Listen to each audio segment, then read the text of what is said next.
Marvel Legends Walmart exclusive Venom. I got one.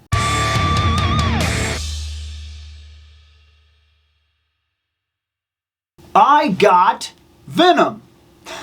To some people, big deal, right? But like to anybody else that's going through what I was going through, I knew he came out. I tried to get one. It was impossible. I mean, I looked. I checked every single Walmart in my area. I got online. I tried to look for him on Walmart. I constantly kept finding him at prices that were irritating me. On Walmart, which means I knew they were from third-party sellers. They weren't from actually Walmart. And that's a whole problem in its own right, guys. I don't like that Walmart allows this. I understand it. I understand that Walmart wants to be Amazon. I understand Target wants to be Amazon. I get it. But there is a problem when we allow this, okay? Because when I get on Walmart, like many other people, especially people that might be even as old as me but are just not savvy to the way that the industry works, when they get on Walmart, that is the Walmart name. They assume they are buying from Walmart. There's no further examination that most people will do. They assume they're buying from Walmart. But Walmart allows Chinese counterfeits to sell on Walmart. Case in point, I bought 4 Ninja Turtles, which I still get comments even today on that video that say, obviously these are fake. Please watch the video. I knew they were fake before they ever got here. I knew. I had a feeling. I looked at the buy information. I knew almost immediately, and I was set to cancel them until I said, I didn't spend that much. Maybe it would be interesting to see if these counterfeits are anywhere near as good as the original. And since I don't have the originals, when these come in, I'll be able to judge these on their own merit without having bought any of the NECA, so I didn't have a comparison. Would I put these on my shelf, or are they so ridiculously, obviously counterfeit that I don't want them? That was the whole point of the video. It seems to get a lot of attention, so it's in the annotations if you want to check it out. But the fact that Walmart allows this, I would get on and I would find Venoms. Sometimes I would find them for cheap. But then I would get the looking and I would go, oh, no way. Then sometimes I would find them for like $60, $70, $80, $100. And I would go, I'm not paying that. I'm not paying that because this figure, this is one of the 85-year figures. It has the celebration sticker on it. This is one of the 85-year celebration figures. There is no reason Venom should have been an exclusive figure. Also, there is no reason that Venom should not be a mainstay, always on the shelf figure. There are certain things which should almost be overproduced. Venom is one of those things. Arguably, he is one of the most recognizable Spider-Man villains in history. And he should not be hard to obtain, but he was. When Warbird hit the shelves and was gone in less than an hour, I didn't like it, but I understood. Most people, if they are into Captain Marvel, they probably know her as Captain Marvel. realistically.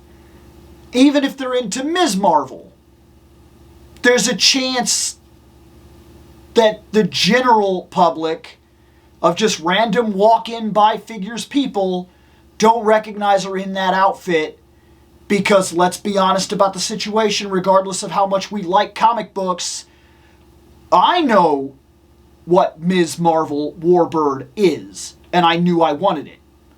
Most other people probably know her from the MCU and more modern day comic books.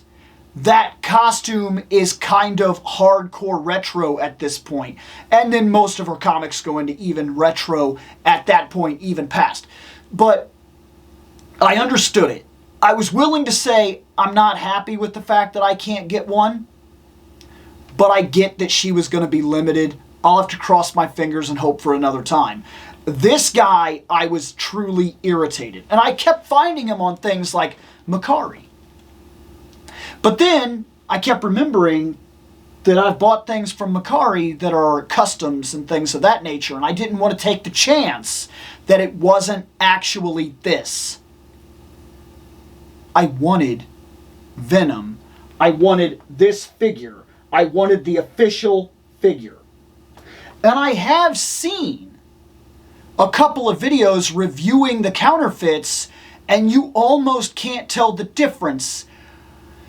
But for peace of mind, I wanted this on the shelf, bought in hand. I know that it is the Marvel Legend. I wanted it. And I tried and tried and tried and could not find a sale at the level that I was willing to pay to take a chance on it being or not being. I just couldn't find one. I went to a con.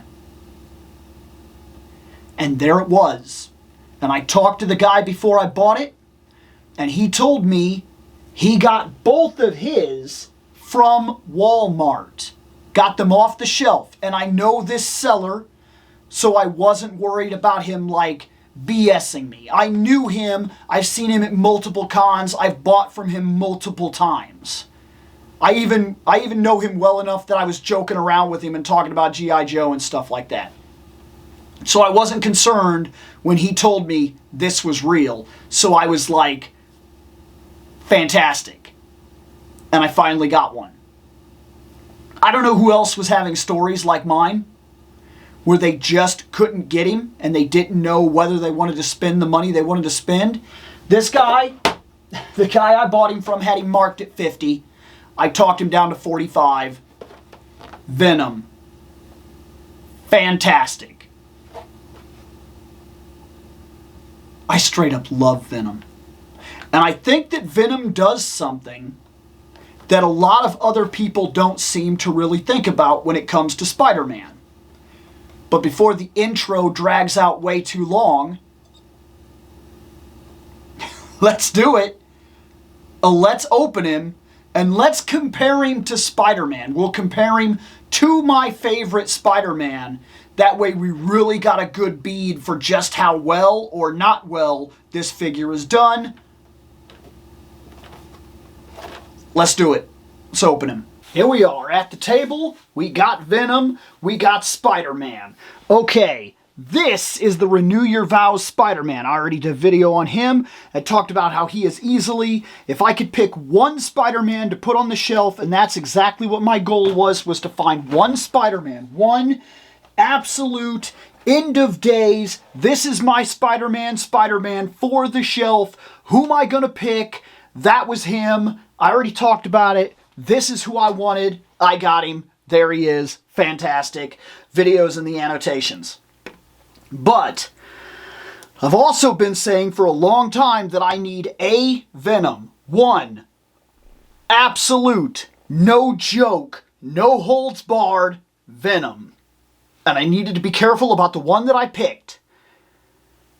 I wanted him to scale to the same as Spider-Man. Not too big, not too small. I wanted him to be bigger, but not so big that he was unbelievable. So I didn't want like a figure that was too ridiculous. I wanted him to pose, but I didn't want his body to be so broken up that he was like that super ridiculous, unreasonable posed thing. Like there's another company that does like ridiculous posing. I had a Wolverine from it and I actually did not like it. Amazing Yamaguchi, I believe. Is that it? I could be very wrong on that, but I remember I had a Wolverine and I remember I got rid of him because I really did not like the way they did their bodies. Like, sure, he was super posable, but he was also super ridiculous, and I absolutely did not care for it. And so I've seen a Venom from that, and I've also heard that Venom was very bad anyway. Regardless, I knew it. I knew it when I seen it. I knew it when I seen it. When they showcased a Venom, and they said, hey, this Venom is on the market, we're doing the classic card Venom again, I was like, okay, he's going to have pins. He's going to be old. He's not updated. But man, if that isn't exactly what I want. I mean, this is him. When I was growing up, this was Venom. It's simple. It's to the point. It's exactly what I want. And for my shelf, that's perfect. I love this tongue. I think that is absolutely cool. That's very much a McFarlane feature. I love all the teeth. I think the eyes, that's a fantastic head sculpt. I think that's done very, very well. The body is big. It's wide. It's powerful. He has the butterflies, which I'm actually pretty happy with. So he's got that proper movement. The spider goes all the way around. The color separation is nice. He's got a lot of chest movement. He can't really look up. One could count that as a disadvantage. He can look down. I'll get over it, to be fair. He's got more than enough movement in terms of what I need him to be able to do. For a big guy, we're going to be able to get decent poses out of him, which means something, especially on an old pinned character, as well as a character that is big, because their parts interfere with one another. As you could see, this is it. This is it for his arm movement. That one could count that as a disadvantage.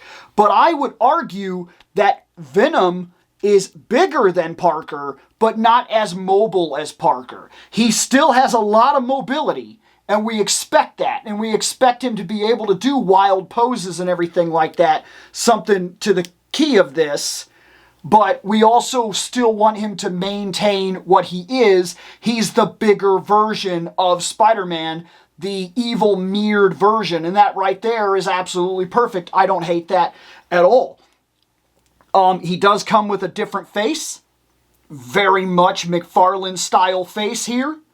I really, really like this Venom face. This is the one that I like. It's a minimalist idea, but it has so much personality, as I guess how I'll say it. He's got the big hands. He's got the claws. He's got that vein, that veining right here on the ends of his arms, which I like here on the forearms. He's got the veins going across his hands, his wrists, and whatnot. So they're like on. You see that? Yeah, the veins and whatnot. He's exactly what I want. He's what I want. This, to me, is Venom. This right here, that works perfectly. Absolutely. That's exactly what I wanted, was this. Compared to Spider-Man, okay? Because we're going to get this going here. We've got this right here as a primary. It's got a decent pose. I think I can make him hold this. I can. I wouldn't put him on the shelf like that, but I can get him to hold that pose for right now. And then I got to take this Spider-Man and I got to get him into an action where it looks like he's got to take care of himself against this threat. So we're going to put his foot here. We're going to move this one forward. We're going to draw this arm back and get it ready. Something to the keen of this, maybe. And we're going to put this arm out. Something like that. No, that's a little goofy, but...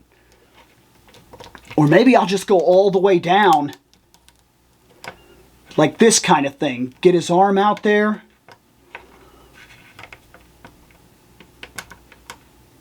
There. Does that seem right? Let me get him standing in real time.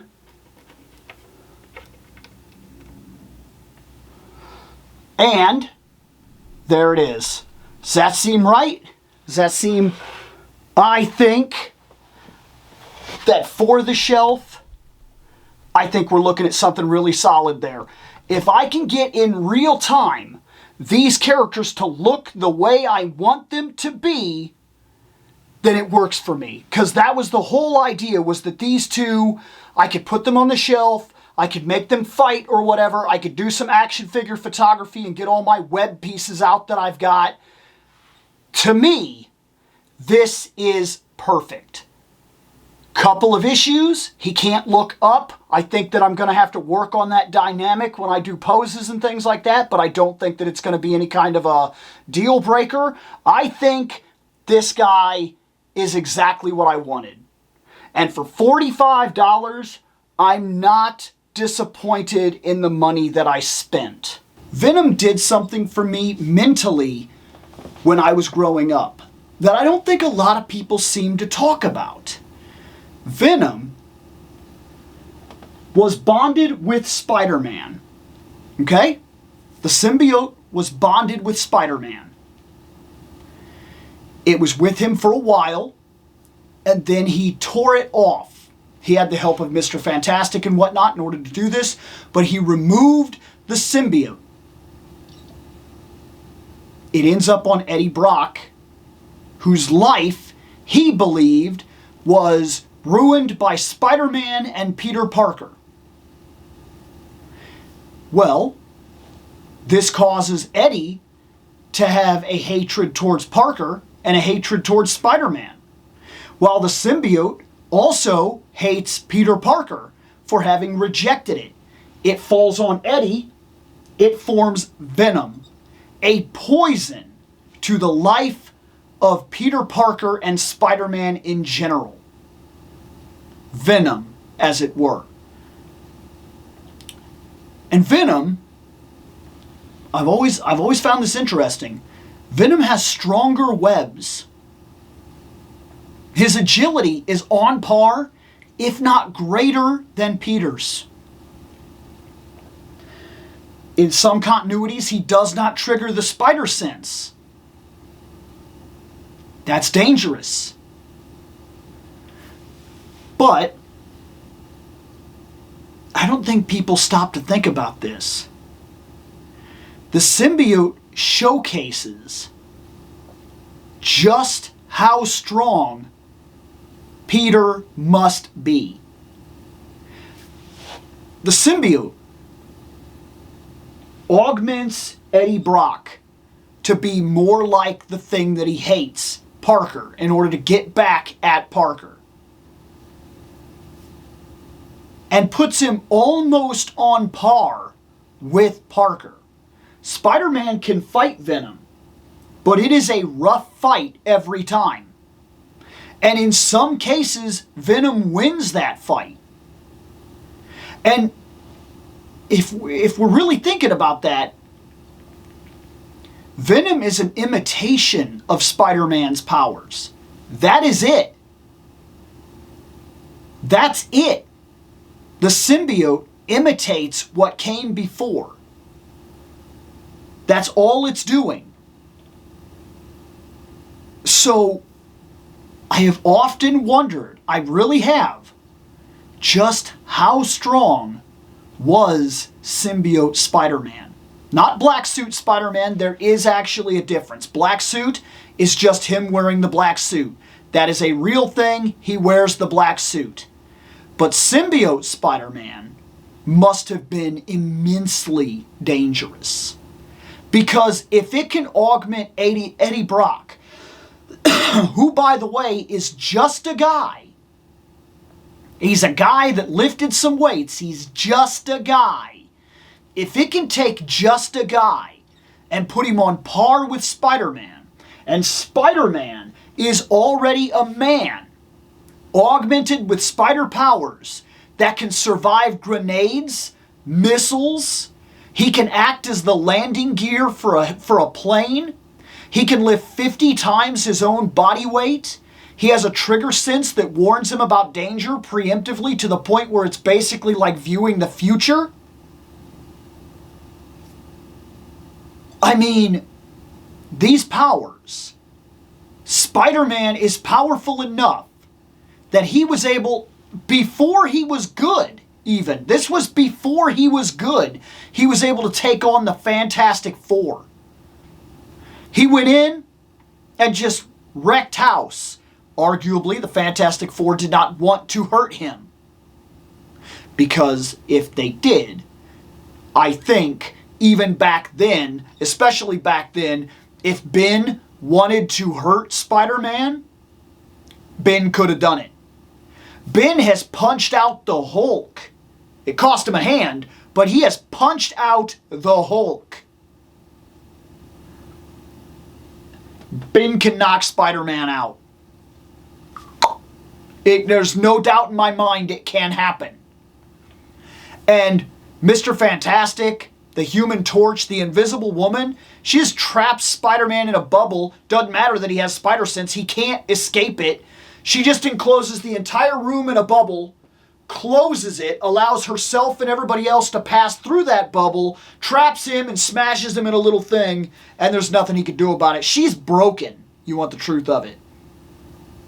He could jump towards a wall and she could create an invisible platform for like 1 millisecond where he connects to her invisible platform, and then she just removes it and he'd fall right down to Ben Grimm, who would grab a hold of him, or Mr. Fantastic, who would wiggly arms and like tie him up, and then here comes Ben. And I'm avoiding the guy that would set him on fire, by the way, in this entire conversation. Spider-Man would have been toast against the Fantastic Four if they wanted to hurt him. Back then, for sure. But it goes to show just how brokenly strong Parker already is at base with no training. This is early Parker. He has not trained with the Avengers. He has not studied any kind of martial arts. His fighting style is still flail at the guy that wants to hurt you. I mean, that's his fighting style. That's incredible. It's incredible to think where he was in the amount of power that he had, that at that time he could fight with the Fantastic Four. He could knock them all down. To the point where even the Fantastic Four said in that book, and I know I'm going way, way, way back, even they said, "What do you think about that kid?" And basically Mr. Fantastic was like, "I hope he's always on our side." Because even he knew, that's that kid untrained, just starting out. He's dangerous. Dangerous level of power. Spider-Man is underrated in terms of his actual power scaling. Heck, if you pay real close attention, even the MCU has already played with it. When think of all the heroes that tried to subdue the Winter Soldier. Could not do it. The Winter Soldier is a bad dude. Spider-Man beat him without trying. Day one, first introduction into the MCU, beat him without trying. Came in, kicked him, did a couple hits, dodged him, caught his hand. "Dude, you got a metal arm? That's sweet." He's not even taking it serious. Spider-Man, his power scale is something people do not give honest credit to. And if all of that talk doesn't put you exactly where my frame of mind, what I'm referencing, the symbiote can match or exceed Parker's power by augmenting a regular strong guy.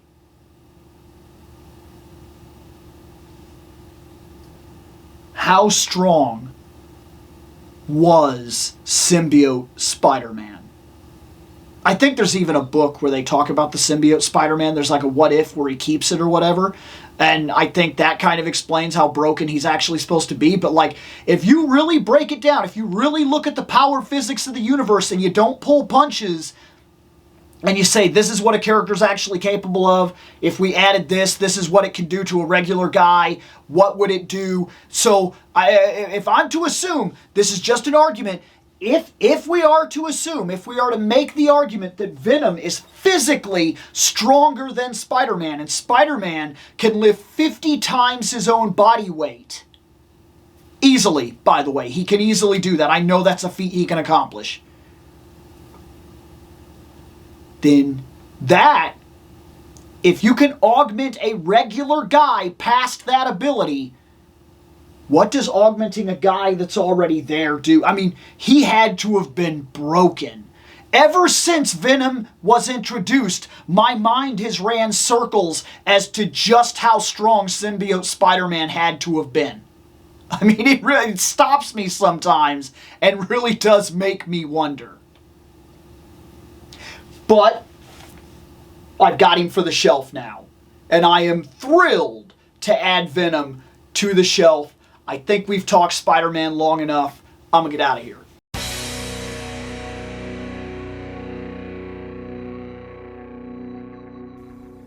I have spoken. Take what you will from it.